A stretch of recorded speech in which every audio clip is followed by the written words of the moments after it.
The night the world tried to swallow Emma Hayes, Carter Hole began with the soft trembling of her unborn child and the sharp cry of her 6-month-old son, Noah, echoing through the small Los Angeles suburban house. Rain hammered the windows like fists, as if the storm outside knew what was about to happen inside. Emma, barefoot, exhausted, and trembling, clutched Noah against her chest while trying to keep her balance on the slick hardwood floor. Her breath came in short bursts. She whispered, "It's okay, baby. Mommy's here," though she barely believed her own words. Vanessa Blake burst through the front door with the force of someone who had already decided she owned the room. Her hair was soaked, mascara streaking like black rivers down her cheeks, her voice sharp enough to slice the air. "Where's Ryan? Tell me where he is," she screamed. Emma flinched, her heart slamming against her ribs. Vanessa took 2 steps closer, and the smell of alcohol hit Emma like another blow. Emma tried to keep her voice steady. "Vanessa, please. You need to leave. Noah is scared. I'm pregnant. You can't. Stop hiding behind your kids." Vanessa spat, grabbing Emma's arm so hard her nails dug into the skin. "Ryan told me everything. He said he's done with you. He said you trapped him here, and now you want another child to keep him?" Emma cried out, more from fear than pain, and clutched Noah tighter. "That's not true," he said. "He lied to you," Vanessa hissed. "He lied to me too, but someone is going to pay for it." Before Emma could step back, Vanessa slapped the phone from her hand. It skittered across the floor and slid under the console table. Noah screamed, startled by the sudden violence. Emma's own scream rose to meet his. She grabbed the railing of the stairs with her free hand, desperate for support, desperate for air. The room tilted. The rain pounded harder. Lightning flickered, giving everything a surreal blue glow. Vanessa lunged again. Emma turned her body to shield Noah, feeling her knees buckle. She cried out, "Help! Somebody help us!" But the storm swallowed her words. She stumbled backward, nearly losing her grip on her crying son. She felt the hot sting of Vanessa's fingers in her hair, yanking her forward, and for the first time that night, Emma truly feared she might fall, might lose everything in one terrible second. Then, beneath the roar of rain and Noah's terrified cries, came another sound, the front door slamming open. Heavy footsteps, a voice deep, shaking with anger and something darker. "Emma." She froze. Only one man in the world said her name like that. Richard Hayes, her father. He stood in the doorway, soaked from the storm, chest heaving, eyes burning with a fury Emma had never seen in him. He took in the scene, Emma's trembling body, Noah's screams, Vanessa's hand still tangled in Emma's hair. Rainwater dripped from his coat onto the floor, each drop sounding louder than the last. For a brief moment, Emma wondered if she was imagining him, if the fear and noise had created a mirage of safety. But the weight of his presence filled the room, steady and immovable. Even Vanessa hesitated, her grip loosening just slightly as the realization dawned that this wasn't just any father, this was Richard Hayes, a man no one crossed without consequence ever again. And then his voice broke the room in half. "Let my daughter go." But no one in that house, not even Emma, knew the real reason Richard arrived at that exact moment. The memory of that night faded into a blur of stormlight and shouting. But the story of how Emma reached that point began more than a year earlier, on a warm afternoon in Napa Valley, where everything smelled like fresh grass and promises. Emma Hayes Carter had believed she was walking into the safest chapter of her life. The sun settled gently over the vineyard, guests murmured with joy, and soft music drifted through the air. She had no idea her wedding day would become the beginning of a path leading toward heartbreak, betrayal, and a fight for survival. Ryan Carter, dressed in a perfectly tailored navy suit, looked every bit the dependable husband Emma had hoped for. He smiled with effortless charm, shaking hands with guests, promising a future filled with stability and shared dreams. Emma clung to that image, ignoring the faint tension in her father's jaw as he watched them exchange vows. Richard Hayes had flown from Manhattan that morning, arriving with the presence of a man used to negotiating with boardrooms, not watching his only daughter give her life to someone he barely trusted. Still, he stayed quiet, hoping his instincts were wrong. After the ceremony, Emma and Ryan shared their first dance beneath strings of soft golden lights, friends toasted to forever. Photographers captured the glow in Emma's eyes, a glow that came from believing she had finally built her own life, separate from her father's shadow. Ryan whispered promises of a home full of laughter, children, morning coffee on the porch, and Sunday drives along the coast. Emma felt weightless, unaware that Ryan had already begun hiding pieces of himself. Even then, Richard noticed the way Ryan checked his phone too often, as if waiting for someone else. In the weeks that followed, the newlyweds settled into their routine, with Emma glowing through the early stages of pregnancy and Ryan consumed by his job at the financial firm. Emma believed the changes were normal, the late nights, the missed dinners, the vague explanations. She wanted so desperately for their life to work that she brushed aside every uneasy feeling. Richard traveled back to Manhattan, telling himself he had to let Emma live her life, though something deep inside refused to quiet. He sensed an imbalance forming, a truth slipping through cracks neither Emma nor Ryan wanted to face. Still, despite the whispers in his mind, Richard allowed himself to hope. He bought baby gifts, checked in with Emma every few days, and tried to believe the softness in her voice meant real happiness. Yet each time she hesitated before answering a question, he felt that familiar dread tightening in his chest. Emma hid her discomfort well, convinced that admitting fear would make it real. She clung to the promise of family she had imagined for years, unaware that Ryan's secrets were already weaving threads into their future, threads that would eventually pull everything apart. On a quiet evening just before summer ended, Emma stood on the porch of their suburban home, rocking baby Noah gently against her chest, staring at the sky as it shifted from soft blue to orange. She whispered hopes into the warm breeze, believing life would settle into place soon. Inside, Ryan typed furiously on his laptop, his face lit by the screen, his expression tight with urgency. Emma didn't notice the second phone hidden in his briefcase, vibrating again and again with messages from a name she had never seen.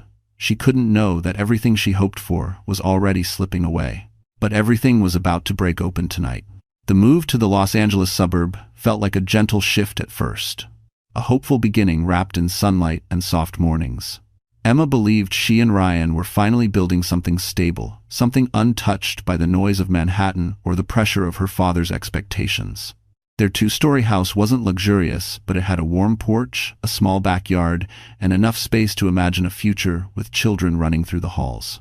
She decorated slowly, placing framed wedding photos on the shelves, convincing herself the quiet neighborhood meant safety. Ryan, meanwhile, threw himself into his new position at the financial firm downtown. He talked about charts, bonuses, and late-night deadlines, as if they were proof he was becoming the man he promised Emma he would be.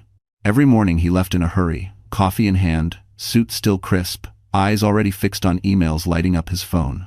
Emma watched him rush out the door and told herself this was normal marriage, normal ambition, normal life. But the emptiness that followed him out each day settled deeper than she wanted to admit. Pregnancy softened Emma's world in ways she didn't expect. She spent slow mornings on the couch with her notebook, planning baby names while sipping warm tea. She held her belly with quiet wonder, imagining Noah's tiny heartbeat syncing with her own. Her remote marketing job allowed her to work on her MacBook Air from the dining table, though exhaustion often pulled her away. Some days she felt strong, others she felt invisible. Still, she convinced herself the sacrifices were temporary, that Ryan would eventually slow down and return to the man who once kissed her forehead before every goodbye. But the first real crack appeared the night Emma found Ryan's second phone. He had left his briefcase open after a long meeting, and a soft buzzing drew her attention. Inside was a sleek silver phone she had never seen.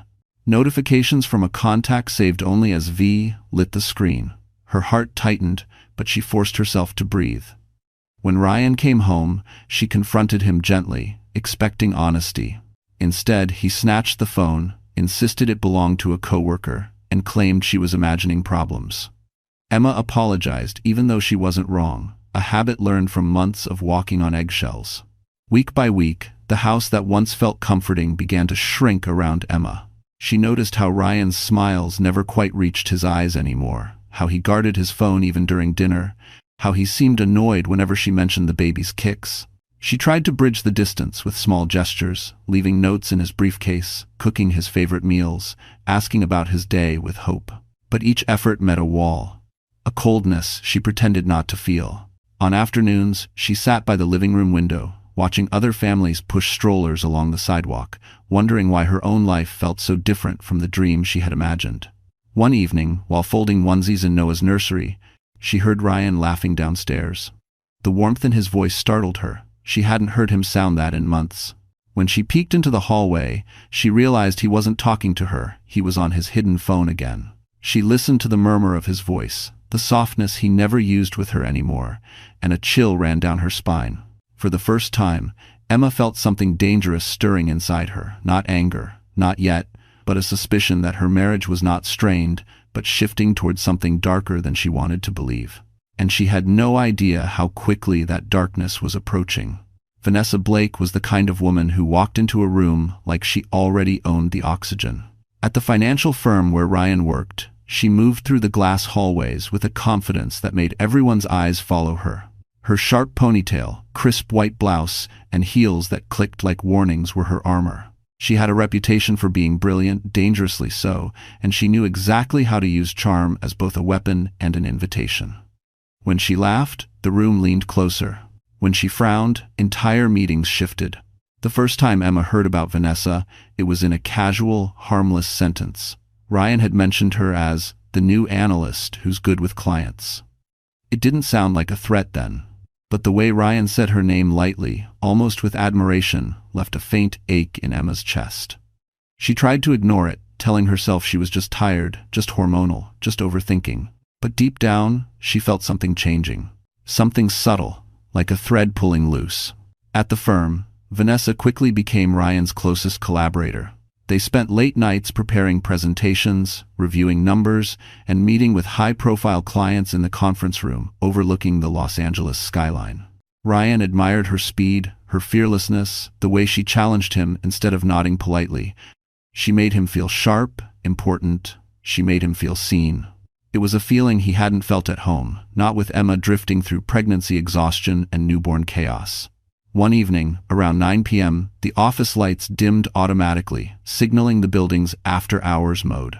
Most employees were gone, but Ryan and Vanessa remained, reviewing slides for an upcoming pitch. Vanessa leaned over his shoulder, her perfume soft but unmistakable. Her hand grazed his arm. The touch was brief, but enough to jolt him. He didn't pull away fast enough. Vanessa noticed. "I know what it's like," she said softly, eyes still on the laptop screen, "to feel stuck between being responsible and being alive." Ryan swallowed hard. I'm not.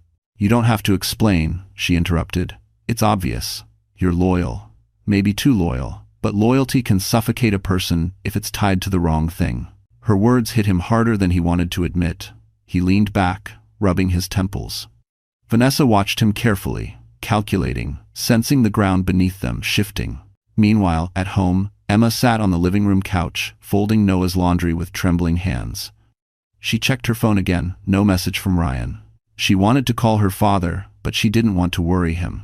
Instead, she whispered to her sleeping son, "Daddy's working hard. He'll be home soon." She didn't believe herself. Back at the office, the night deepened. The lights from the city glowed through the floor-to-ceiling windows like scattered fire. Vanessa stepped closer again, her voice lower now. "You don't have to keep pretending your marriage is perfect. Everyone sees the cracks." Ryan straightened, startled. "What does that mean?" "It means," she said, touching the edge of his tie, "you deserve something real. Something passionate. Something that doesn't drain you." He didn't step away.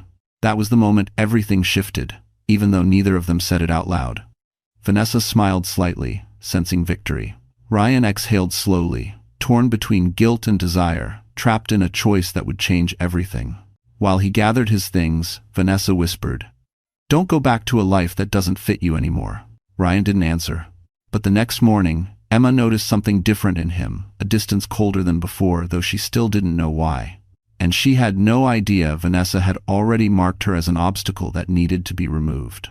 Emma's world began shrinking in small, quiet ways long before she realized she was disappearing inside it.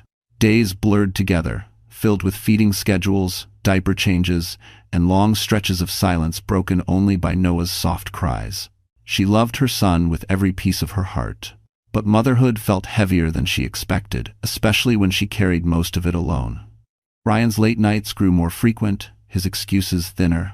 He claimed the firm was pushing for a major merger, that his presence was essential, but his eyes no longer lit up when he talked about the job. Instead, they darted away from Emma's, as if afraid she might see something he wasn't ready to admit. By afternoon, sunlight streamed into the living room, warming the carpet where Noah played with colorful toys. Emma sat nearby, rocking gently in the chair she'd bought with her own savings, a soft reminder that she contributed something, even if it didn't feel like enough.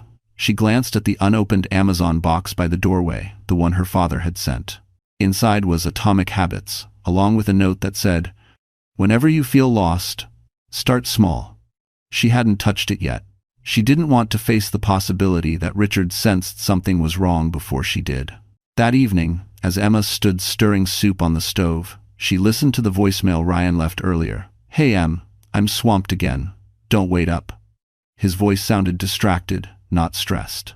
She heard faint laughter in the background, female laughter. Her stomach tightened. She turned off the stove, staring blankly at the kitchen tiles. She wanted to call him back, demand an explanation, but fear held her still. Fear of being right. A knock on the door startled her. It was the neighbor from 2 houses down, a tired-looking woman named Carla. She smiled gently, holding a small bag. "I baked too many muffins," she said. "Thought you could use some." Emma thanked her, grateful for the kindness. Carla hesitated before leaving. "If you ever need help or company, my lights are usually on late." Emma nodded, but she didn't step closer. She didn't know how to let people see her cracks. Later that night, Noah refused to sleep. He cried for hours, arching his tiny body, desperate for comfort Emma tried to give but barely had the strength for.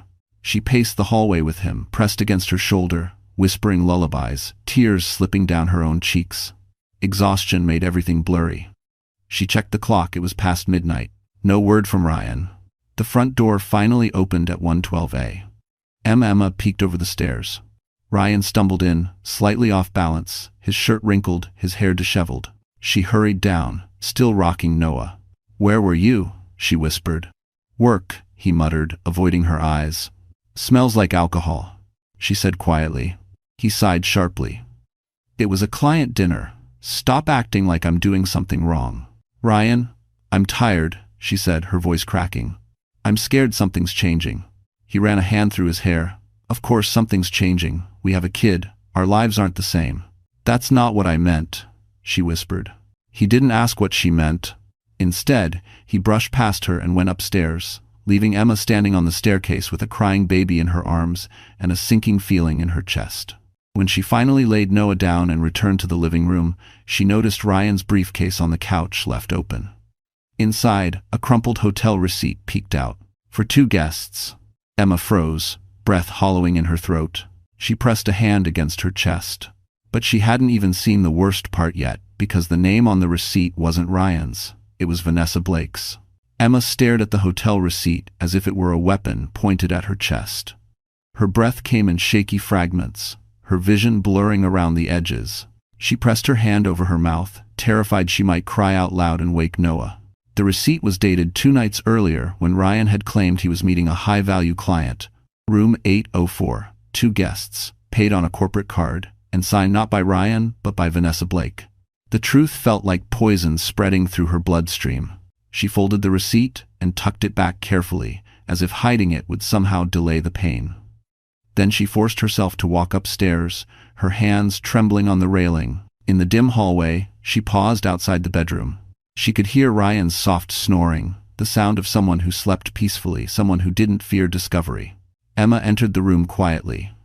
Ryan was sprawled across the bed, half covered in blankets, still dressed in his shirt and slacks. His phone lay on the nightstand, screen glowing faintly with notifications. She stared at him for a long moment, trying to find the man she married, the man who had promised her forever. But all she saw was distance, lies, and a version of him she no longer recognized. She crawled into bed without touching him. The mattress felt wider than it ever had. Cold air filled the space between their bodies. The next morning, Emma woke with a headache pulsing behind her eyes. Ryan had already left for work. He didn't leave a note. Didn't kiss her forehead. Didn't check on Noah. She sat up slowly, feeling an ache deep in her bones, the kind that came from more than exhaustion. She carried Noah downstairs, humming softly to keep herself steady. Her mind raced with questions she was too afraid to voice. Was the receipt a misunderstanding? A coincidence? A mistake? But the truth pressed back harder. Ryan had been slipping away for months, and Vanessa had been waiting to catch him. By late morning, Emma couldn't hold the fear inside any longer. She reached for her phone and dialed her father. The moment she heard his voice, deep, steady, familiar, her throat tightened. "Emma, are you okay?" She swallowed. "Dad, I think something's wrong. I don't know what to do." Richard's voice sharpened with concern. "What happened?" She hesitated. She wanted to tell him everything, the late nights, the hotel receipt, the lies. But part of her felt ashamed, as if admitting the truth would make it more real. Ryan's been distant. I'm overwhelmed. I feel like I'm losing control." Richard was silent for a moment. Then, gently, he said, "You don't have to handle this alone. Let me." "No," she whispered, cutting him off. "Please, I don't want you involved. I just needed to hear your voice." Another pause, longer this time. "Emma, if he ever makes you feel unsafe, you call me, immediately." She closed her eyes. "I will." After they hung up, Emma placed a trembling hand over her belly. The baby fluttered softly, a reminder that she wasn't just protecting herself, she was protecting two little lives. That afternoon, Ryan texted, "Working late again. Don't wait up. No apology. No explanation." Emma stared at the message, her fingers tightening around the phone. Something inside her shifted, not anger yet, but a spark of self-preservation. She couldn't keep pretending nothing was wrong. She couldn't keep shrinking while Ryan drifted away. That night, after Noah finally slept, Emma sat on the couch with the receipt laid out in front of her. She stared at it until her heartbeat steadied. She whispered to herself, "I need to know the truth." And she didn't realize that the truth was already on its way to her door, wearing heels, carrying jealousy, and ready to destroy everything. The knock came on a quiet Thursday afternoon, soft at first, then sharper, more insistent. Emma froze mid-step in the hallway. Noah balanced on her hip as he gnawed on a teething ring. She wasn't expecting anyone. Ryan had already texted that morning. "Big meeting. Don't call." She didn't plan to, not after the hotel receipt, not after the nights of empty explanations. When the knock came again, Noah startled, gripping her blouse. Emma whispered, "It's okay, baby," though her stomach tightened with unease. She opened the door. Vanessa Blake stood on the doorstep, smiling like a cat that had already eaten the canary. She held a neatly wrapped gift bag, pale blue with a white ribbon, and wore an expression of false sweetness that made Emma instinctively pull Noah closer. "Hi, Emma," Vanessa chirped. "I was in the neighborhood and thought I'd drop off something for the baby. A little late for a shower gift, but life gets busy, right?" Emma blinked in disbelief. "Why are you here?" "Oh, relax." Vanessa stepped inside without being invited, her heels clicking on the hardwood floor. "I figured we should finally meet properly. After all, we're both important women in Ryan's life." Emma's blood ran cold.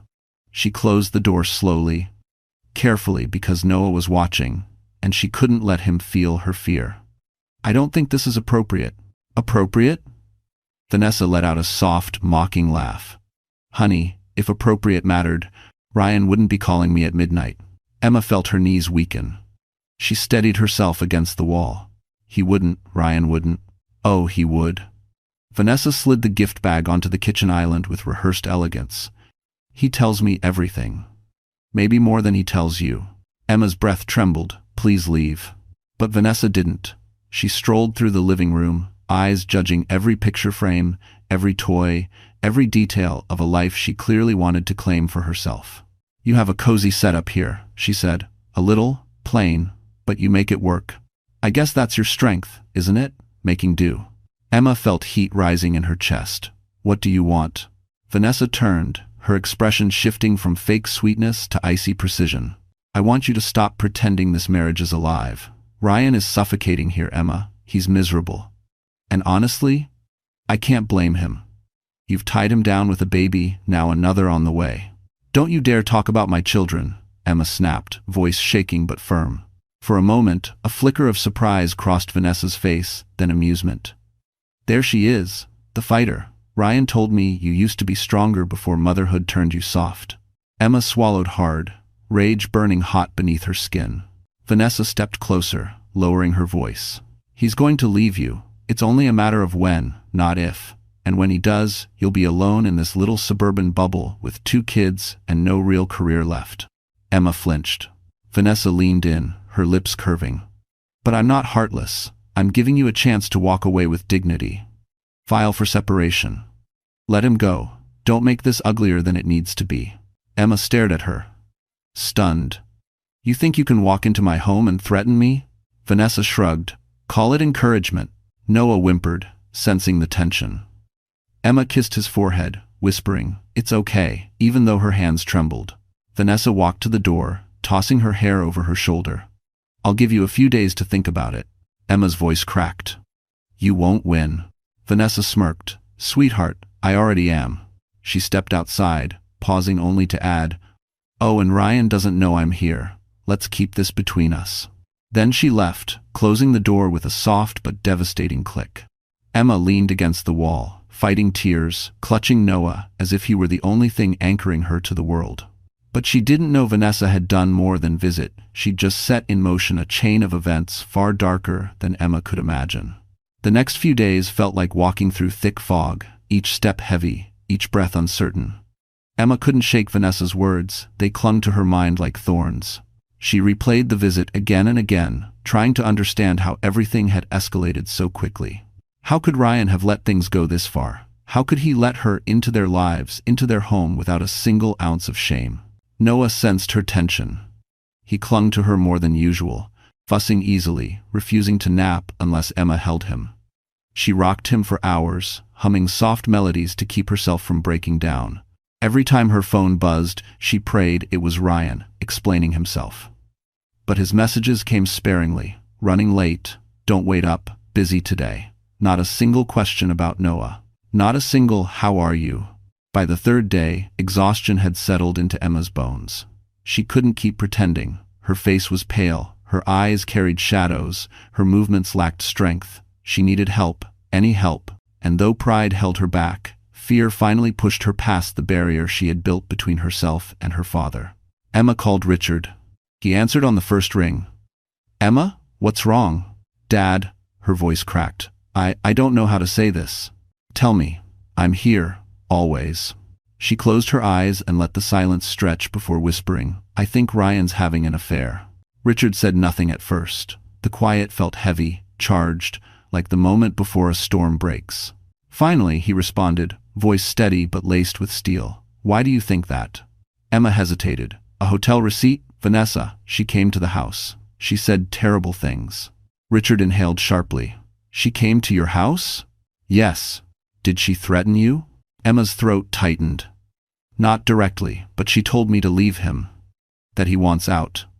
That he's miserable. That I'm holding him back." Richard's tone sharpened further. "Emma, listen to me. None of this is your fault. Do you understand?" She didn't answer. "I'm flying to Los Angeles tomorrow morning," he said. No discussion. Panic surged in Emma's chest. "Dad, no. If Ryan finds out, let him," Richard snapped. "Let him deal with a father who refuses to let his daughter be treated like this." Emma felt tears fall, hot and uninvited. "I don't want things to explode." "They already have, sweetheart." After they hung up, Emma sat at the kitchen table, staring blankly at the steam rising from her untouched tea. She felt Noah kicking gently in his playpen, looking up at her with innocent eyes. She forced a shaky smile. "Mama's okay," she whispered. "Mama's trying." That evening, she attempted to confront Ryan when he finally came home, but he brushed past her, loosening his tie, pacing like a man carrying secrets in his pockets. "I saw Vanessa," Emma began cautiously. Ryan froze. His shoulders tensed. "What?" "She came here," Emma continued. "Brought a gift. She said things." He spun around, eyes sharp with anger, not at Vanessa but at her. "Why didn't you tell me right away?" Emma blinked. "You haven't been around. You barely speak to me. How was I supposed to?" "Damn it, Emma." Ryan slammed his briefcase onto the table, rattling the dishes. "You don't know what you've just started." Something in his tone chilled her. "What does that mean?" Ryan scrubbed a hand over his face. "Vanessa is unpredictable. I've been trying to manage things. You should have stayed out of it." Emma stared, stunned. "Stayed out of my own marriage?" He didn't answer. Instead, He grabbed his phone and stepped outside, pacing on the porch as he made a call, speaking in low, hurried tones she couldn't decipher. Emma stood inside, clutching the doorway, her heart thundering with fear and disbelief. How had she become the outsider in her own life? How had a stranger taken her place? When Ryan finally came back in, he muttered, "Just keep the peace until I figure things out." Then he went upstairs, leaving Emma alone in the dim kitchen, surrounded by broken expectations and cold silence. She pressed a hand to her stomach, trying to steady her breathing. But she didn't know Vanessa wasn't done, and the next time she showed up, she wouldn't come with a gift bag. The tension inside the house thickened over the next week, settling into every room like a smell Emma couldn't wash out. Ryan moved through their home like a stranger, quiet, irritable, watchful. Emma tried to avoid conflict, but every moment felt like walking barefoot over broken glass. She sensed something was coming, something worse than Vanessa's visit, worse than the hotel receipt, worse than the late-night calls Ryan tried to hide. She was right. It happened on a Friday evening. Noah had finally fallen asleep after a fussy day, and Emma stood in the kitchen rinsing bottles when Ryan came home, slamming the door louder than usual. She flinched. He tossed his keys on the counter, pacing back and forth like a storm trapped inside a man's body. "We need to talk," he said sharply. Emma dried her hands, heart pounding. "Okay." Ryan braced his palms on the kitchen island, eyes burning with agitation. "Vanessa is threatening to file a report against you." Emma froze. "What? For what?" "For harassing her," Ryan muttered. "For showing up at her work. For calling her repeatedly. For whatever story she's made up in that head of hers." Emma's jaw dropped. "I haven't done any of that." Ryan shook his head. "She says you have." "And you believe her?" Emma whispered, voice cracking. Ryan rubbed his forehead. "Emma, she's not some random woman. She's a key part of my team. She's your mistress," Emma said softly. His head snapped up. "Don't start. You don't deny it anymore?" Her voice trembled. "You're not even trying now?" Ryan exhaled deeply, staring at the floor. "I messed up. I know that. But Vanessa is unstable right now. She's talking about going to HR, filing complaints, telling them you showed up at the office." Emma gasped. "I've never been to your office." "I know that," Ryan snapped, then lowered his voice. "But HR may not care what's true. They care what makes noise. And Vanessa makes a lot of noise." Emma grabbed the edge of the counter to steady herself. "Why is she doing this?" Ryan avoided her eyes. "Because she thinks I'm choosing you." Emma's breath hitched. "Are you?" Silence. Long, heavy, suffocating silence. That was her answer. She felt something inside her chest crack, not a loud break, but a small, devastating tear. But Ryan wasn't done. He reached into his coat pocket, pulled out a folded paper, and slid it across the counter. "She said she'll drop everything if you sign this." Emma's hands trembled as she unfolded the paper. A separation agreement. Her vision swirled. You want me to sign this?" "It's only temporary," he insisted. "Just until things cool down. It's not formal. It's just to show her that you're choosing her," Emma said in a whisper. Ryan's lips parted, but he didn't deny it. He didn't reassure her. He didn't reach for her hand. Instead, he said, "It'll make everything easier. Easier. Easier." The word echoed inside her head like a punch. Easier for him. Easier for Vanessa. Harder for Emma. Harder for Noah. Impossible for her already fragile heart. Her knees weakened. She sank into a chair, shaking. "Ryan, I'm pregnant. With your child. How can you do this?" Ryan hesitated, then said something that crushed her completely. "We weren't ready for another baby." Emma pressed a hand over her mouth, swallowing a sob. "I can't believe you said that." He looked away. "Just think about signing it." She stared at him, this man she had loved, trusted, married, and felt something shift forever. "I'm not signing anything," she whispered. Ryan's face hardened. "Emma, don't make this harder." She stood, body trembling but voice steady. "No, you made this harder. You. And Vanessa." She walked toward the stairs, forcing each step forward even as tears blurred her vision. Ryan called after her, "Don't do something you'll regret." She paused at the top of the staircase and turned slightly. "I already did," she said. "I trusted you." She disappeared into the nursery, closing the door softly behind her. But as she leaned against it, shaking uncontrollably, she didn't notice the shadow outside the house. A car parked across the street, headlights off, engine running, watching. Because Vanessa wasn't waiting for a signature, she was preparing her next move. The next morning dawned gray, clouds hanging low over the neighborhood like a warning. Emma barely slept. She paced the nursery all night, holding Noah close, listening for every creak in the house. Her eyes burned from exhaustion, but she kept moving, kept breathing, kept whispering, "You're safe. Mama's here." She wasn't sure she believed the words anymore, but Noah needed to hear them. She needed to hear them. Ryan left early, avoiding eye contact as he grabbed his keys. "I'll be home late," he muttered. Emma didn't answer. She just stared at the spot where the separation papers had sat on the counter. He took them with him, probably to show Vanessa she hadn't signed. Something told Emma that refusal would come back to haunt her.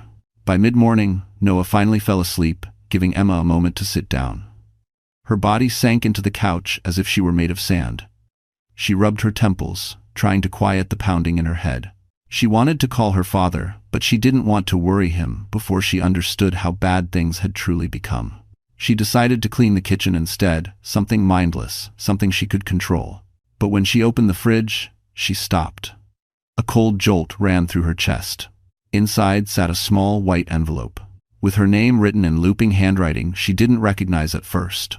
Then she did. Vanessa. Emma's hands trembled as she tore it open. Inside was a single printed photo. A photo of Ryan and Vanessa together in the hotel lounge, leaning close, his hand on her knee, her lips near his ear. Intimate. Too intimate to deny. But that wasn't the worst part. Behind them, barely visible in the mirror's reflection, was Emma. Heavily pregnant, tired, waiting quietly by the restaurant entrance, looking around as if searching for Ryan. The timestamp placed the moment 3 weeks ago, on the day Ryan told her he had a last-minute client dinner. Vanessa had taken this photo. She had watched Emma walk in. She had watched Emma leave after waiting 20 minutes, and said nothing. Emma's stomach twisted violently. She rushed to the sink, gripping the counter as tears fell onto the stainless steel. Her chest heaved. She felt humiliated, foolish, betrayed beyond measure. Vanessa had followed her, studied her, set her up. This wasn't an affair anymore.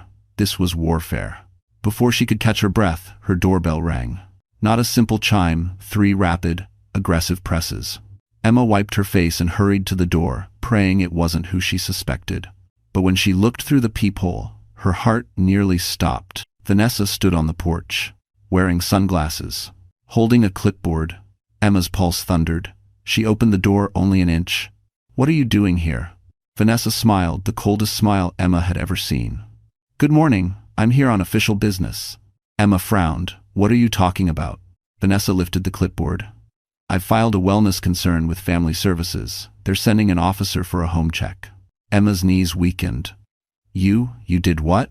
"I told them you're emotionally unstable," Vanessa continued, voice calm and cruel.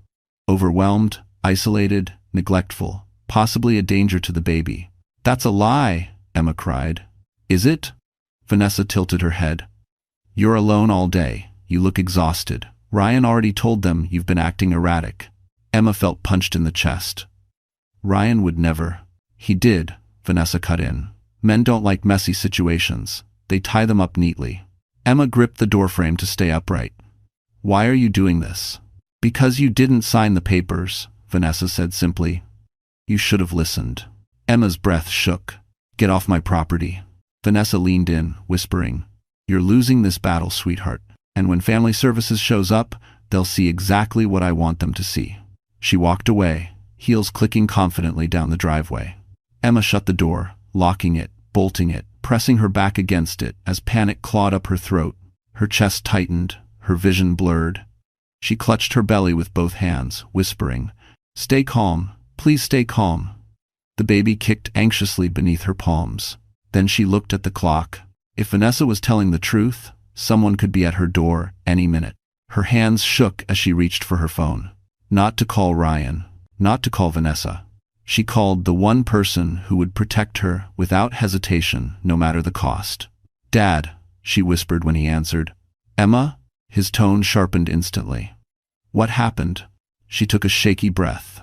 "I need you, please." "Hurry." And Richard Hayes, thousands of miles away, quietly replied, "I'm already on my way." Richard Hayes didn't hang up immediately after Emma whispered that she needed him. He stayed silent for one breath, then two, gathering himself the way a man did right before stepping into a battlefield. When he finally spoke, his voice was controlled steel. "Listen to me carefully," he said. "Lock every door. Keep Noah close. Do not open that door for anyone until I arrive or until I tell you to." Emma pressed a trembling hand to her forehead. "Dad, they said someone from family services might come. Vanessa filed something." "Emma," he cut in, firm but calm. "That woman is playing a game she doesn't understand, and she has no idea who she just provoked." Emma closed her eyes as tears slipped down her cheeks. "I'm scared." "I know," Richard said softly, "but you're not alone anymore. I'm coming." He ended the call and immediately dialed his assistant, giving instructions like he was coordinating a corporate extraction. "Emergency flight, direct to LAX, car ready on arrival, no delays." His voice never shook once. Back in the house, Emma moved quickly, locking windows and double-checking doors while Noah rested on her shoulder, whimpering softly. Every sound outside made her flinch. A passing car, a dog barking, a distant siren. Her heart hammered painfully, each beat echoing fear and adrenaline. She went to the kitchen and stared at the photo. Vanessa left the damning, humiliating image of Ryan and Vanessa in the hotel lounge. She snatched it and shoved it deep into a drawer. Not because she wanted to forget, but because she needed to breathe without choking. There was another knock at the door. A single, heavy knock. Emma froze. Noah stirred in her arms, sensing her panic. The knock came again, louder this time. "Miss Carter," a voice called. "This is Officer James with Child and Family Services. We received a wellness report. We need to speak with you." Emma's breath hitched. Her legs turned weak. She pressed Noah closer. This was it. The trap Vanessa had set. She stepped back, unable to speak, unable to move. "Miss Carter, we just want to make sure everything's okay," the voice said. "No, no, no, no, don't fall for it," her mind screamed. Vanessa had warned her. Family services might come, and if they did, they'd see exactly what Vanessa wanted them to see. A frightened, shaky mother, alone with a crying baby. Another knock. "Miss Carter, please open the door." Emma backed into the hallway. Her breathing grew shallow. Noah whimpered, clutching her shirt. She closed her eyes. Dad said, "Don't open the door. Don't open it. Don't open it." But then the voice softened. "We can hear the baby crying. We just want to help." Emma's throat closed. She felt her hand drifting toward the lock. Her phone buzzed. A text from her father. "Emma, do not open that door. I've already contacted the agency. No one was assigned to your address today." Her heart stopped. She looked at the door again, at the shadow under it. Someone was out there. Someone pretending to be family services. Someone Vanessa sent. The knock came harder this time, almost angry. "Miss Carter, open the door now." The tone had changed. No warmth, no patience, just command. Emma stumbled backward, pulse racing. She hurried up the stairs and grabbed the baby monitor camera, clutching Noah with one arm. She hid in the nursery, locking the door, sinking to the floor as her hands shook uncontrollably. The knocking downstairs continued, growing more aggressive. "Miss Carter, we can't stand out here all day." Emma whispered into Noah's hair. "It's okay. Daddy's coming. Grandpa's coming. Just stay with me, baby." The banging stopped abruptly. Silence. A long minute passed. Then another. Then footsteps retreated down the driveway. Emma didn't move. She didn't dare. Her phone buzzed again. A second text from her father. "I've made some calls. They won't come back. I'm landing in 3 hours. Stay inside. Keep Noah close." Emma held her son tightly, feeling his small heartbeat against hers. Tears finally flowed, quiet but unstoppable. Not because she was afraid, but because, for the first time in months, someone was fighting for her. And she had no idea that while she hid in the nursery, someone outside had left a note on the door, one that would change everything. Emma waited until the house felt still again, still enough for the pounding in her chest to slow, still enough for the terror to ease into a shaky quiet. Only then did she scoop Noah into her arms and tiptoe downstairs. The house smelled like rain and fear.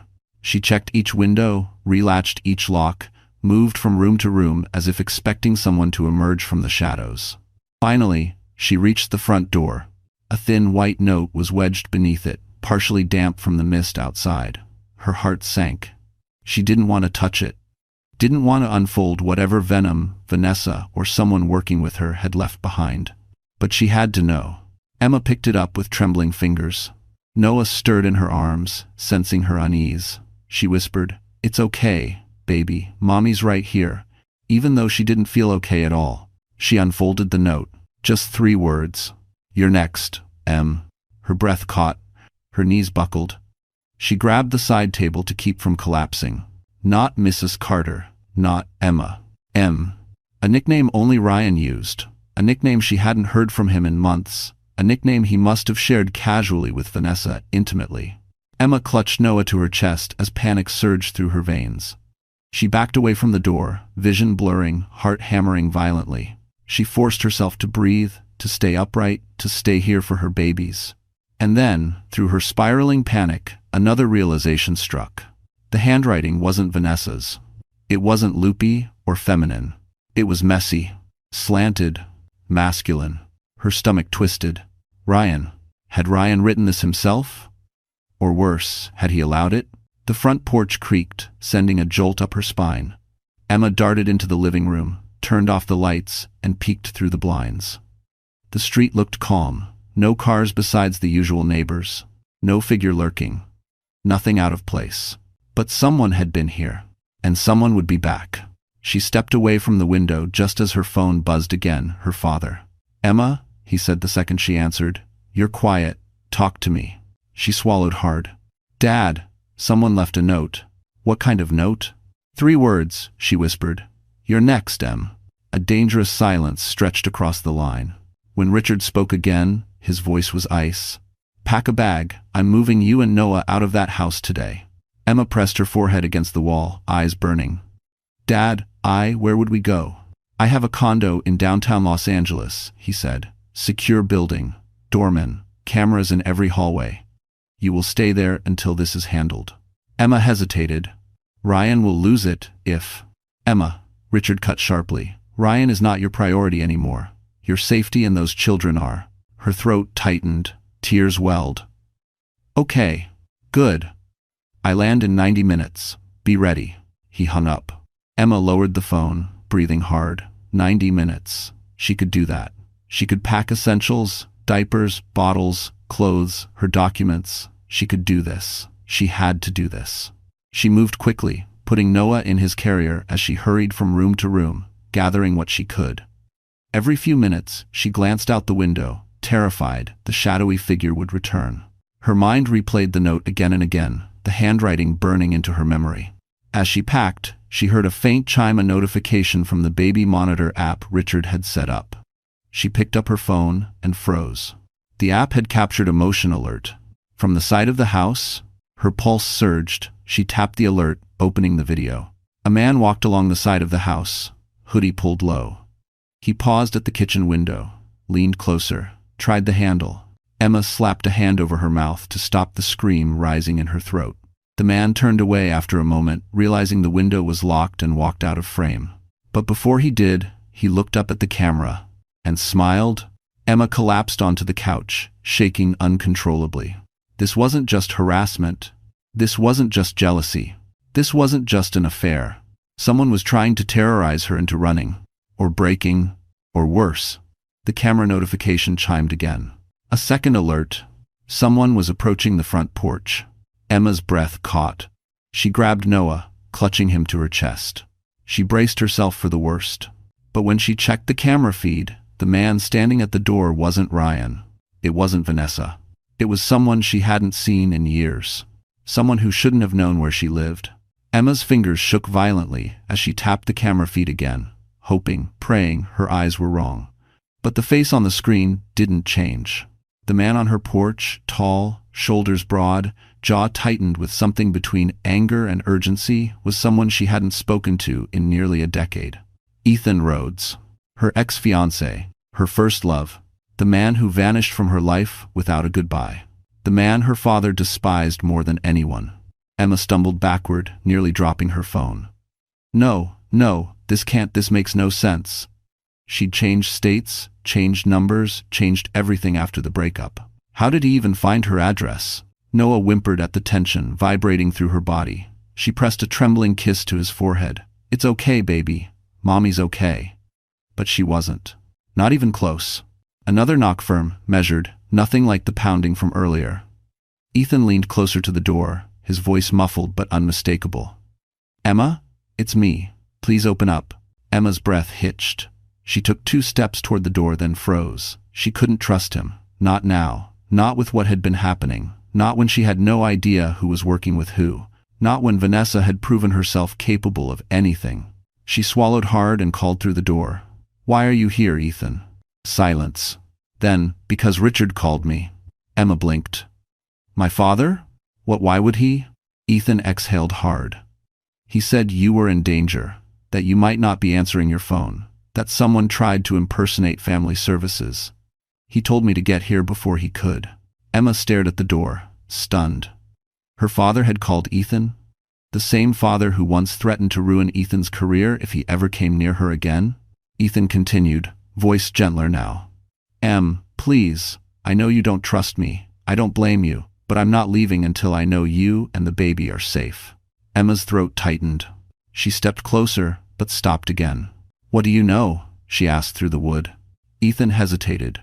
Only what Richard said, that your husband is mixed up with something dangerous, that the woman he's seeing is unstable, and that someone has been watching your house. Cold terror crept up her spine. And you believed him? Richard Hayes doesn't beg people for help, Ethan replied. If he calls, I show up, no questions. Her heart stuttered. She had never heard her father so desperate. Ethan added, please, just let me see that you're okay. Emma pressed her palm to the door, torn between fear and the faint memory of trust. Ethan had broken her heart once, but he had never been cruel. And right now, she needed someone, anyone who was actually on her side. She unlatched the lock, opened the door just an inch. Ethan's eyes softened the moment he saw her. Jesus, Emma. He looked past her, taking in the dark circles, the trembling hands, the baby clinging to her. You look terrified. I have every reason to be, she whispered. Well, you're not alone anymore. Ethan stepped back slightly, giving her space. Let me help. Let me stay until your dad gets here. Emma hesitated, but finally opened the door wider. Ethan stepped inside. The warmth of the house hit him immediately, but his expression hardened as his gaze swept the room. Someone was here, he muttered. I can feel it. Emma nodded weakly. They left a note. Show me. She retrieved it from the drawer and handed it to him. Ethan read the 3 words, You're next, EM, and his jaw clenched so tight she thought it might crack. This wasn't written by a stranger, Ethan said. Emma's voice trembled. I know. He met her eyes. Did Ryan ever get angry, jealous, violent? Emma shook her head slowly. Not at first, but lately. She swallowed. He's not the man I married. Ethan handed the note back. This wasn't a threat. Emma frowned. Then what is it? A warning, he said grimly. Someone wants you scared. Unstable. Unprotected. Her pulse quickened. Why? So, you'll make a mistake, Ethan whispered. A mistake they can use against you. Emma felt the floor sway beneath her feet. But Ethan stepped closer, placing a steady hand on her shoulder. You're not going to make one, he said. Not while I'm here. Relief warred with confusion inside her chest. Why was he helping her? Why now? She barely had time to ask because at that exact moment, her phone lit up with her father's name. She answered instantly. Dad? But Richard didn't speak calmly this time. His voice shook with urgency. Emma, get out of the house, now. Emma froze. Why, Dad? Because Ryan just left my office, Richard said. He's furious. He knows you called me, and he's on his way home. Emma's blood ran cold. Ethan met her eyes, reading the fear instantly. What's happening? He whispered. Emma's voice broke. He's coming. And this time, Ryan wasn't coming home to talk. He was coming to finish what Vanessa started. Emma felt her entire body turn cold, as if the air had been punched out of her lungs. Ryan was coming home furious, unpredictable, and already slipping into someone she no longer recognized. She clutched Noah tighter, her pulse thundering in her ears. Ethan stepped closer immediately, reading the fear in her eyes as if it were written across her skin. "Emma," he said quietly, "we're leaving. Right now." She nodded, but her feet wouldn't move. Her mind spun, ricocheting between terror, disbelief, and a strange, sharp clarity she hadn't felt in months. "I need his baby bag, his formula, the car seat. I'll get it." Ethan didn't wait for her permission. He strode toward the hallway closet, grabbing the travel bag and stuffing it with diapers, wipes, bottles, anything he could reach. His movements were fast, practiced, almost military. Emma had forgotten he used to work in crisis response logistics before everything between them fell apart. She shifted Noah to her other hip, whispering, "You're okay, sweetheart? Mommy's here." Her father's voice came through the phone again, louder now. "Emma, listen to me. Ryan was screaming when he left. He's convinced you've turned me against him. I think Vanessa showed him something, maybe that photo, maybe a lie, I don't know. But he said he needed to take control of the situation. That's when I called Ethan." Emma closed her eyes, nausea rising. "Dad, what if he tries to take Noah?" Richard's voice cracked something she rarely heard. "He won't get near you, I promise." Ethan returned with the packed bag, grabbing her keys from the bowl near the door. "Your car or mine?" "Yours," she whispered. "Ryan installed a tracker in mine." She hadn't meant to reveal that, but her fear loosened every buried truth. Ethan's face darkened. "Your husband is sicker than I thought." A sudden sound sliced through the tension, a distant engine, turning onto the street. Emma ran to the window and peeked through the blinds. A silver sedan. Ryan's silver sedan. Heading straight toward the house. "Oh God." Emma stumbled back. "He's here, he's early, Ethan. He's here." Ethan didn't hesitate. He grabbed the baby carrier with one hand, Emma's arm with the other. "We're going out the back, now. But the back gate squeaks, he'll hear. Then we move fast." He guided her toward the kitchen, but before they reached it, headlights flashed through the front windows. The sedan slowed, engine rumbling, as if Ryan were deciding whether to pull into the driveway or block the front door. Emma's breath came in ragged gasps. "He can't find me like this. I can't let him see me with you. He'll lose it, he'll do something." Ethan cupped her jaw gently, forcing her to look at him. "Emma, you are not alone. And you are not going to be hurt today. Do you hear me?" Tears blurred her vision. "I hear you." "Good. Stay right behind me." They slipped into the kitchen just as Ryan parked in front of the house. Doors slammed. Footsteps approached. Ethan eased the back door open only an inch at first. The cold air rushed in. He peeked out, scanning the yard. "Clear." He motioned to Emma. "Go." She stepped onto the back porch, clutching Noah's blanket against him to shield him from the wind. Her hands shook so badly she nearly dropped her phone. Ethan locked the door behind them and guided her through the yard, past the patio chairs, past Noah's little plastic swing, toward the side gate. Halfway there, a voice thundered from inside the house. "Emma." She froze. Ryan was inside. He'd found the unlocked front door. "Emma, where are you?" Noah whimpered, sensing the danger in the air. Ethan whispered, "Keep going. Don't look back." Emma forced her legs to move. They reached the gate. Ethan unlatched it carefully, but the rusted hinge screeched loudly, slicing through the quiet. Ryan's voice erupted from the house. "I heard that." Ethan swore under his breath. "Go, go." They slipped through the gate and ran Emma barefoot, heart pounding, Ethan carrying the bag and scanning every direction. They reached his car, a black SUV parked one street over, hidden under the shade of a large oak tree. "Get in," Ethan shouted, opening the passenger door. Emma strapped Noah into his seat with trembling hands. Ethan sprinted around the hood, then a new sound shattered the night. Slam. Ryan's front door flew open. He stormed out, scanning the street like a man possessed. Emma. Emma ducked low inside the SUV, tears streaming. Ethan jumped into the driver's seat, started the engine. Ryan turned toward them. His eyes locked on the SUV. He began running. "Ethan," Emma cried. "I see him." Ethan growled. "Hold on." He floored the accelerator. The tires screeched. The SUV shot forward just as Ryan reached the sidewalk, yelling after them, his face twisted with rage she had never seen in him before. But as they sped away, neither Emma nor Ethan noticed a dark car at the end of the street, its headlights off quietly following them. And inside that car sat Vanessa. Ethan drove with one hand clenched on the wheel, the other gripping his phone as he tried to pull up directions to Richard's secure downtown condo. The SUV sped through the quiet Los Angeles streets, headlights carving through the dark as Emma sat in the backseat with Noah, her arms wrapped tightly around the car seat as if she could shield him from everything chasing them. Her breath wouldn't settle, her pulse wouldn't slow. Every streetlight that passed felt like a countdown. Every shadow between houses felt like a threat. She kept glancing through the rear window, terrified she'd see Ryan's silver sedan barreling after them. For the first few blocks, the road behind them remained empty. Then Emma noticed it. A set of headlights. Not too close, not too far. Following every turn. "Ethan," she whispered shakily. "Someone's behind us." He checked the mirror. His jaw tightened. "I see them." "Is it Ryan?" Ethan shook his head slowly. "Wrong car. But whoever it is, they're sticking to us." Emma felt dread sink deep, heavy, cold. She forced herself to breathe.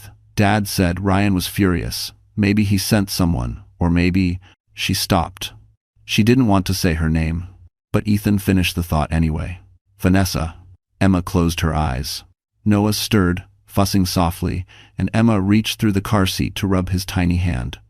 "We're okay, sweetheart. Mommy's okay." But she didn't feel okay. She felt hunted. Ethan took a sudden left turn, sharper than necessary. The SUV jolted, Noah startled with a small cry. Emma looked back again. The headlights followed. "They're definitely tailing us," Ethan muttered. "But they're keeping distance, almost like they're waiting." Emma's skin prickled. "Waiting for what?" Ethan didn't answer. They drove in tense silence for several minutes. The downtown skyline came into view, rising like a constellation of cold lights. Emma tried to focus on the buildings, on the idea of safety, of her father waiting there. But the headlights behind them never wavered. When they reached the freeway entrance, Ethan slowed slightly. "We're going to test something." He switched lanes twice. Abruptly, the car behind them copied each move. Emma's breath hitched. "Oh God." Ethan's voice hardened. "I'm calling your father." He hit speaker. Richard picked up immediately. "Where are you now?" "On the 110, Ethan said. "We've got a tail." Richard swore under his breath. "Describe the vehicle." "Black sedan, no plates on the front." Emma's hand flew to her mouth. "No plates, Dad, is that?" "Yes," Richard said darkly. "It's the kind of stunt someone pulls when they want to intimidate without being traced." Ethan cut in. "We're 20 minutes out." "You're 10 if you take the fast route," Richard corrected. "Ethan, listen to me carefully. Do not lead them to the building." Emma felt her stomach drop. "Then where do we go?" "There's a secured parking structure 2 blocks east," Richard said. "Take her there. I'm sending someone down to meet you and escort you the rest of the way." "Someone?" Emma's heart thudded. "Dad, who are you sending?" "A person who owes me a favor," Richard replied. "You're safe with him." Ethan took a tight exit, the SUV swerving slightly as he redirected them toward the structure. The black sedan followed. Faster now. Closer. Almost eager. Emma's voice trembled. "Ethan!" "Hold on," he muttered. "We're almost there." They pulled into the concrete parking structure, the SUV's tires screeching as Ethan made a hard turn down the ramp. The sedan followed, headlights flooding the entrance like a warning. Ethan parked sharply near a support pillar. "Out," he said. "Now." Emma grabbed Noah, her legs shaking as she followed Ethan toward the elevator alcove. Behind them, the black sedan rolled slowly down the ramp, its engine rumbling, its lights fixed on them. Then it stopped. The driver didn't get out, didn't turn off the engine, just watched, from the shadows, waiting. Emma's heart pounded so hard it hurt. What do they want? Ethan positioned himself in front of her, protective, solid. "They won't touch you," he promised. The elevator dinged. The doors opened. A tall man in a black coat stepped out, his expression calm, controlled, and unmistakably authoritative. "Emma Hayes?" he said. Emma nodded, breath caught in her chest. "I'm here to take you to your father." Ethan glanced toward the sedan. "Friend of yours?" The man's eyes didn't leave Emma. "The enemy isn't behind you," he said quietly. Emma's blood ran cold. "Then who?" He stepped aside, motioning them into the elevator. "Your real enemy," he said, "is about to make her move." And Emma had no idea the next move would break everything open. The elevator doors slid shut with a soft mechanical sigh, sealing Emma, Noah, Ethan, and the mysterious man inside. For a moment, only the hum of the lift filled the space. Emma clutched Noah tighter, her pulse loud in her ears. Ethan stood close, eyes fixed on the man, as if ready to jump between them at any second. The stranger pressed the button for the top parking level, the private one. "Your father is waiting," he said. Emma swallowed hard. "Who are you?" He turned slightly, offering a polite yet distant nod. "My name is Marcus Hale. I work with your father. Occasionally." Ethan frowned. "Occasionally? You're not corporate." "No," Marcus replied evenly, "but your father has influence in places that matter. And people who owe him." His gaze flicked briefly toward Emma. "Tonight, that works in your favor." Emma didn't understand any of it. Her father ran a logistics company, not some covert operation. Yet Marcus carried himself with a calm authority that suggested he'd seen situations far darker than this. The elevator stopped. The doors opened into a dim, empty private level lit by overhead bulbs that flickered softly. At the far end stood Richard Hayes, still in his tailored travel coat, hair mussed from rushing, eyes blazing with worry the moment they landed on Emma. "Dad," her voice cracked. Richard crossed the distance in seconds, pulling her into a tight embrace without hesitation. For a moment, she felt small again, like a little girl seeking safety after a nightmare. But this nightmare was real, and still unfolding. He pulled back to cup her face. "Are you hurt?" Emma shook her head. "No, but Dad, somebody was watching the house. Someone tried the window. Someone left that note. And Ryan, Richard's expression hardened. "We're going to deal with all of it." Noah, sensing tension, began to fuss. Richard took him gently from her arms. "Hey, buddy, Grandpa's here." His voice softened only for the baby. But then Richard turned to Ethan, eyes sharp again. "Thank you for getting them out." Ethan nodded. "I wasn't going to let anything happen to her." Richard studied him for a long moment, two men with history, standing on the same side for the first time. "I'm glad I made that call." Emma blinked. "Dad, why did you call Ethan?" "After everything," Richard exhaled, rubbing a hand over his jaw. "Because he was the only person close enough and the only person I trust to put himself between you and danger with no hesitation." A flicker of old emotion passed between her and Ethan. This wasn't the time. But it wasn't nothing, either. Marcus cleared his throat. "Mr. Hayes, we need to move." The sedan followed them into the structure. Emma stiffened. "Then why isn't it here now?" Marcus nodded toward the ramps. "Because whoever is driving it wants you to know they can follow you, but they also want you afraid. They're not ready to make a move. Not yet." "Vanessa," Emma whispered. Richard shook his head slowly. "No, Vanessa's unhinged, but she doesn't have the resources to coordinate this level of surveillance. She's being used by someone smarter." Emma's stomach tightened. "Used? By who?" Richard hesitated. Ethan stepped closer. "Tell her." Richard sighed. "Emma, Ryan is in deeper trouble than you know. The firm he works for is under internal investigation. There are rumors he tampered with financial accounts. Vanessa wasn't just a distraction, she was leverage." Emma blinked, stunned. "Leverage for what?" "To keep him quiet," Richard said, "or to control him." Ethan added, "Someone wants something from him. And you're the pressure point." Emma pressed a hand to her chest as understanding hit her like a blow. "So the note, the stalking, the false report, it wasn't just Vanessa?" "No," Richard said. "She thinks she's playing a game for love, but someone else is playing a game for power." Emma felt her throat close. "But why threaten me?" Richard held her shoulders gently. "Because you're the piece that can break Ryan. And someone needs Ryan broken." The elevator dinged behind them, an unexpected sound. Marcus spun, hand instinctively moving inside his coat. The doors opened slowly. Empty. But a single object lay on the elevator floor. A phone. Emma's heart jolted when she recognized the cracked case. Ryan's second phone. The one he kept hidden. Marcus retrieved it and handed it to Richard. "They're sending a message." Richard powered it on. The screen lit. A single video file appeared. Time-stamped 5 minutes ago. Recorded from the black sedan. A shaky clip of Emma running with Noah in her arms. Followed by a voice she didn't expect to hear. A woman's voice. Vanessa's. Whispering. "If I can't have him, neither can you." Emma's hand flew to her mouth.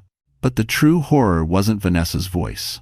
It was the shadowy figure sitting beside her in the clip. Someone Emma instantly recognized. Someone she never thought she'd see again.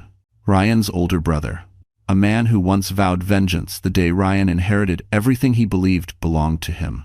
Emma felt the world tilt, as if the concrete beneath her shifted. Ryan's older brother, Caleb Carter, stared back from the frozen video frame on the phone screen. Same angular jaw. Same cold eyes. Same unsettling calm he carried even during the Carter family holiday dinners Emma attended years ago. Caleb was older by 8 years. Sharper, hungrier.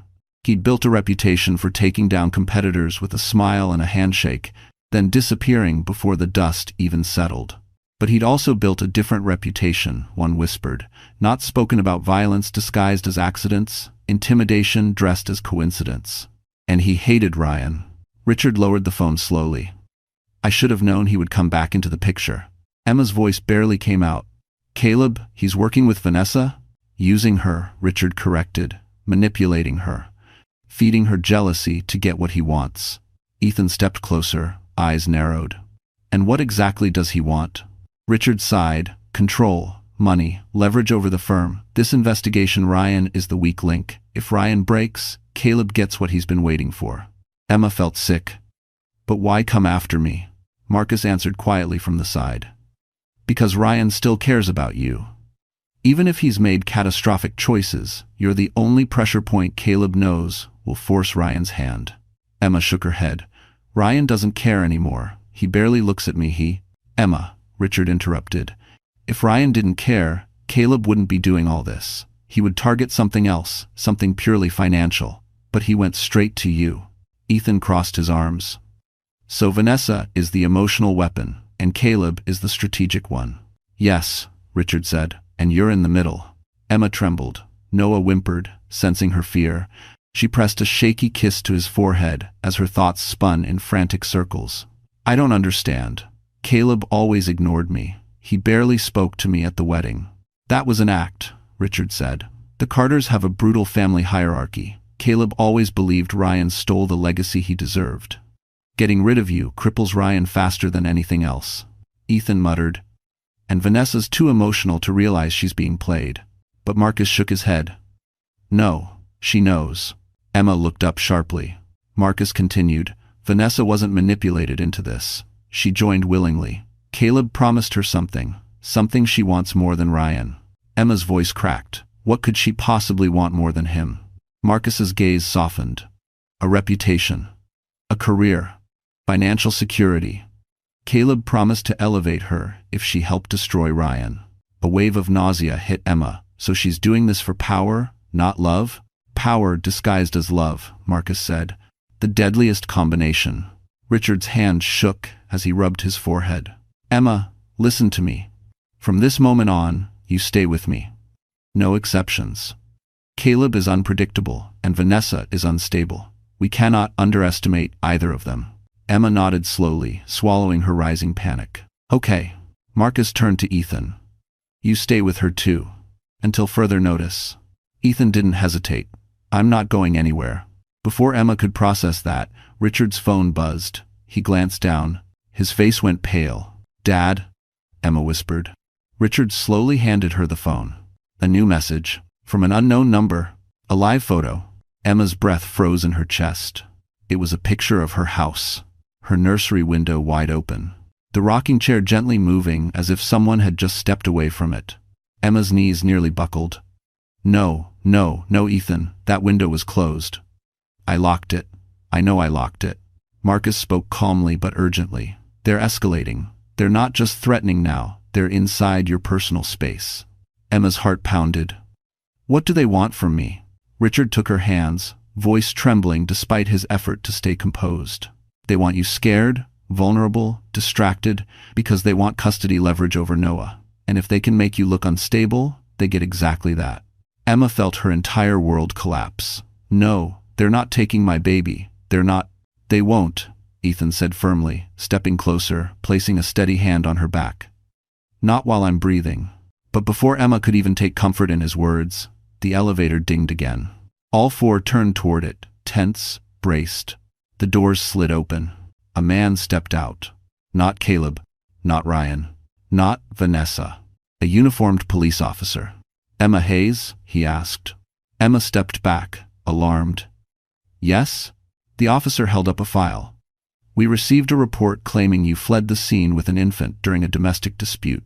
We need you to come with us." Emma's blood ran ice cold. Richard stepped forward. "Officer, that report is false." But the officer cut him off. "It was filed by your husband," he said. Emma's heart stopped. "Ryan filed it." Ryan was now using the system against her. And this time, the threat wasn't at her door, it was in front of her, wearing a badge. Emma felt the world narrow to a pinpoint. The police officer standing in front of her didn't look cruel, he looked procedural, detached, following a report he believed was legitimate. But that didn't matter. His presence meant the game had officially escalated. Caleb and Vanessa had taken their fight from the shadows into the system, and Ryan had handed them the perfect weapon. "Ma'am," the officer said evenly, "we received a call stating that you fled the family home with the infant, possibly under distress. We are required to verify the child's safety." Noah whimpered in Emma's arms, sensing the rising tension around him. Richard stepped forward like a shield. "Officer, I am Richard Hayes, her father. This report is fraudulent. She left because she was being threatened. We have evidence of—" "I'm not disputing your claim," the officer interrupted. "But when a parent reports potential endangerment, we're obligated to assess." Emma's breathing hitched. "My son is safe. I would never hurt him." "I understand," he said gently, "but we still need to take a statement." Ethan moved subtly in front of Emma, positioning himself between her and the officer. "She's not going anywhere alone. Not tonight." The officer held up a hand. "Sir, I haven't asked her to." Marcus, silent until now, stepped forward. His voice dropped into something cool, calm, unnervingly controlled. "Officer, I need you to radio your supervisor, right now." The officer frowned. "And why would I?" "Because you're standing in front of the daughter of a federal logistics contractor," Marcus said, flashing a badge Emma had never seen before. "Not police. Not corporate. Something else. And because, if you proceed without verifying the source of the report, you could find yourself involved in a federal obstruction case." The officer's face paled. I wasn't aware." "You weren't supposed to be," Marcus said. "Call your supervisor, now." He stepped aside, letting the officer move away to radio in. Richard exhaled slowly, running a hand through his hair. Emma clutched Noah tighter, tears burning behind her eyes. "Dad, how is this happening? How did things get this far?" Richard pulled her into his arms. "Because you married a man who let his demons grow in silence. And he surrounded himself with people who feed on chaos." Emma felt something inside her crack again, but this time not from despair. From anger? Ethan stepped beside her. "Emma, when we get upstairs, you need to tell your father everything. Every detail, every message, every threat. No more protecting Ryan." She wiped her eyes. "I'm not protecting him. Not anymore." The officer approached them again, voice uncertain. "My supervisor confirmed. I need to step back from this, but I need to file that I saw the child and confirm he appears safe." Emma nodded, shifting Noah so the officer could see his face. "He's fine. He's scared, but he's fine." The officer nodded. "I'll file it as resolved." "But, Mrs. Carter—" "Miss Hayes," Richard corrected sharply. The officer swallowed. "Miss Hayes, whoever filed this report intended to trigger a welfare check. You need to be careful. These things escalate quickly." Emma's chest tightened. "I know." He gave her a sympathetic nod and left, his footsteps echoing across the empty parking level. The moment the elevator doors closed again, Richard grabbed Marcus by the shoulder. "Get them upstairs, lock down the building, and find out exactly where Caleb Carter is right now." Marcus nodded, escorting Emma and Ethan toward the private elevator. Inside, as the doors slid shut, Emma looked at her reflection in the mirrored wall. Her pale face, trembling arms, red eyes, hair sticking to her cheeks. She looked nothing like the woman she used to be. But she didn't look broken either. Not anymore. "Emma," Ethan said quietly, "there's something else you need to know." She turned to him. "What?" Ethan hesitated, then pulled a folded envelope from his jacket. "I didn't want to show you this until you were safe, but someone mailed this to my apartment 2 days ago. No return address." Emma's breath caught. For me? For you, he said. Your name was written on the front. He handed it to her gently. Emma unfolded the envelope. Inside was a single printed page.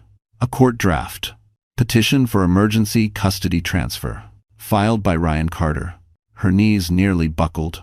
He tried to take Noah? She whispered. No, Ethan said. He plans to. Emma pressed the paper to her chest, shaking with rage, heartbreak, and something sharper resolve. Dad's right, she said, voice trembling but fierce. Ryan doesn't get to hurt us anymore. The elevator doors opened. Richard waited inside the penthouse, eyes dark with vengeance. Come in, sweetheart, he said. We're ending this tonight. And for the first time, Emma believed him. The penthouse felt like a fortress, floor-to-ceiling windows overlooking the LA skyline, thick walls, muted lights, and a quiet that pressed against Emma's ears. She held Noah close while Richard paced with the restless steps of a man preparing for war. Ethan stood near the balcony, scanning every shadow as if danger could seep through glass.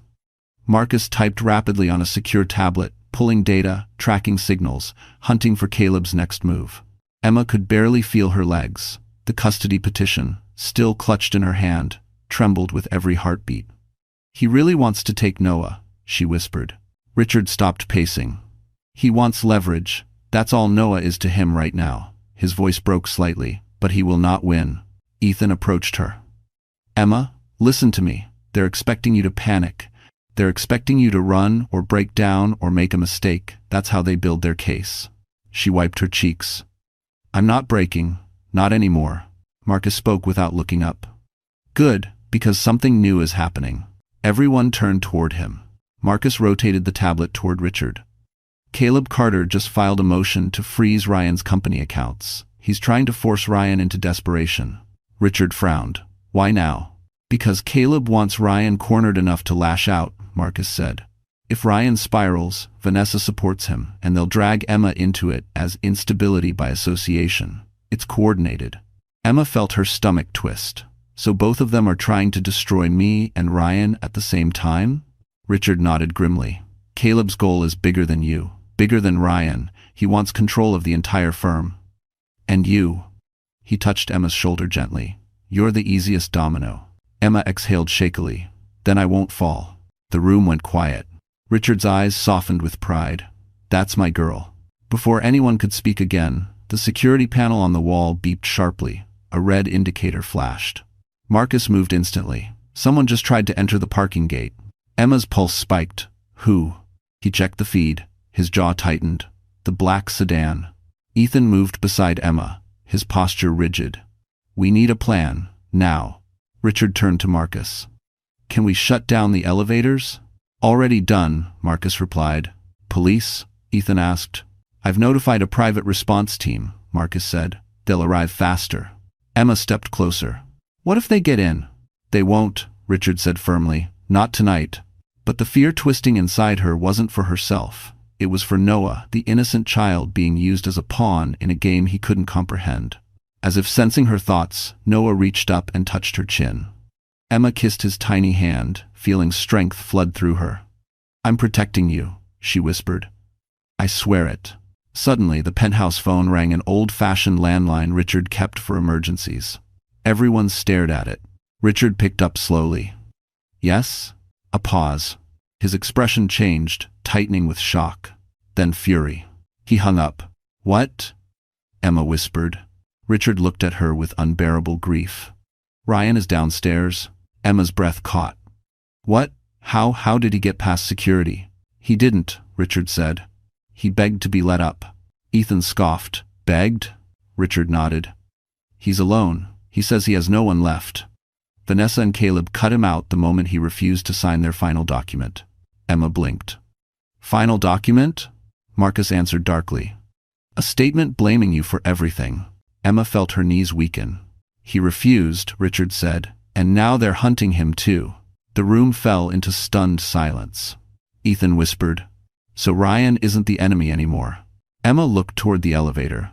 Her heart pounded with anger, betrayal, fear, but also something unexpected. Resolve. Let him up, she said quietly. Richard stared. Are you sure? Emma nodded.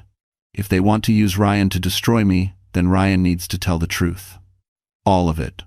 On record. Marcus gave a slight approving nod. Smart. The elevator activated. Emma held Noah, standing tall despite the trembling inside her.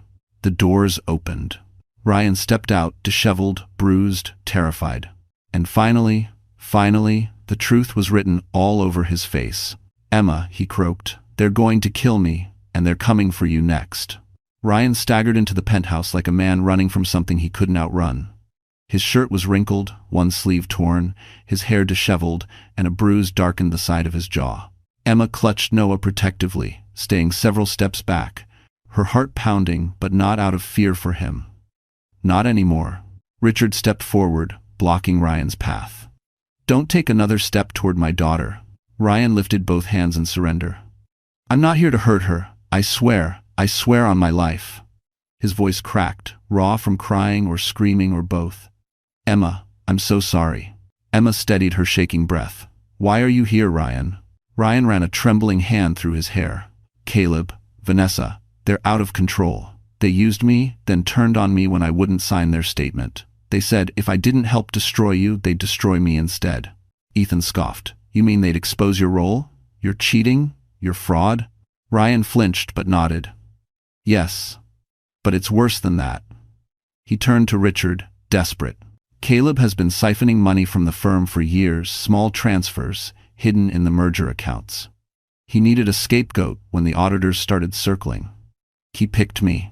And Vanessa, she helped him forge emails to make it look like I approved everything. Emma felt her jaw tighten. You chose her. I know, Ryan whispered. And I was wrong. God, I was so wrong. But I didn't know what she was capable of. Caleb promised her a promotion, a spotlight, a place at the top of the firm. She'd do anything to get it. Richard folded his arms. We already know she worked with him. We've seen the footage. Ryan swallowed hard. That's not all. He reached into his jacket with slow, careful movements. Ethan tensed instantly, but Ryan pulled out a small flash drive, black, unmarked, worn at the edges. He held it out to Emma. This is everything, he said. Emails, messages, transactions, threats, video. Proof that Caleb and Vanessa planned to frame me and use you, Emma, to make it stick. Emma didn't take it. She couldn't. Not yet. Ryan lowered his eyes. I'm not asking you to forgive me. I don't deserve it, but I can help you end this. Marcus stepped forward, taking the flash drive. We'll verify it. Ryan nodded weakly. Emma's voice came out softer than she expected. Why did you file that custody petition? Ryan's face collapsed. I didn't. Caleb did. He forged my signature. He told Vanessa it would break you, and he told me if I played along, he'd fix everything. Tears filled his eyes. I swear, Emma, I never wanted to take Noah from you. Emma stared at him, really stared. For months she'd been shrinking, doubting herself, afraid to breathe wrong. But now she saw Ryan clearly, small, weak, manipulated, but also guilty of letting jealousy and fear pull him into darkness he wasn't strong enough to navigate. I'm done letting you hurt me, Emma said quietly. But I'm not letting Caleb hurt anyone else either. Richard straightened. Marcus, send this to our legal team. And to the board of Ryan's firm. Marcus nodded. On it. Ryan looked at Emma. They won't stop coming. Caleb won't give up. Emma shifted Noah onto her hip, standing taller than she ever had before. Neither will I. Just then, a loud crash echoed through the penthouse, speakers' security alarms. Everyone turned to the windows. Police lights flashed below. Multiple vehicles. Marcus checked the cameras and exhaled. It's over. He turned the screen to them. Vanessa was being pulled from the black sedan in handcuffs, screaming Ryan's name, mascara running, hair wild. Caleb was shoved against the hood of a patrol car, his composure finally shattered. Emma watched, silent.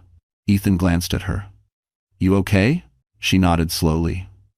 Yes. For the first time, yes. Richard put an arm around her shoulders. It's done. You and the kids are safe. Ryan lowered his head. Emma, if there's anything I can do. There is, she said gently. Get help, be a better father, but we're done. He cried quietly, nodding. Hours later, after statements were taken and officers left, the penthouse quieted again. Ethan stood beside Emma on the balcony as Noah slept against her chest. "You were incredible tonight," Ethan said softly. Emma smiled, tired but glowing. "I didn't feel incredible. I felt terrified." "That's what strength is," Ethan said, "doing it anyway." She looked up at him. For the first time in years, she felt something warm, hopeful, open inside her. "Stay?" she asked quietly. Ethan smiled. "As long as you want me to." Emma turned toward the skyline, the night finally calm. Her nightmare was over. Her new life was beginning. And this time, she wasn't walking into it alone. So the story finally closes, and here we are. My dear friends, you're still with me at this moment, aren't you? If you truly made it all the way here, it means something in this journey touched your heart in a quiet, personal way. Maybe Emma's courage reminded you that no matter how dark life becomes, we always carry a light inside us. Maybe it echoed what Marcus Aurelius once wrote: "You have power over your mind, not outside events." Emma couldn't control betrayal, fear, or danger, but she reclaimed her mind, her dignity, and her future. And that's a reminder for all of us. Healing doesn't come from pretending we're okay. It comes from choosing not to stay broken. Life will test you. People will fail you. But as Seneca said, difficulties strengthen the mind, as labor does the body. Every challenge you survive becomes a part of your strength, not your identity. So if this story touched you, even just a little, let's stay connected. Give this video a like, share it with someone who might need courage today, and don't forget to subscribe to the channel so we can keep walking through these stories together.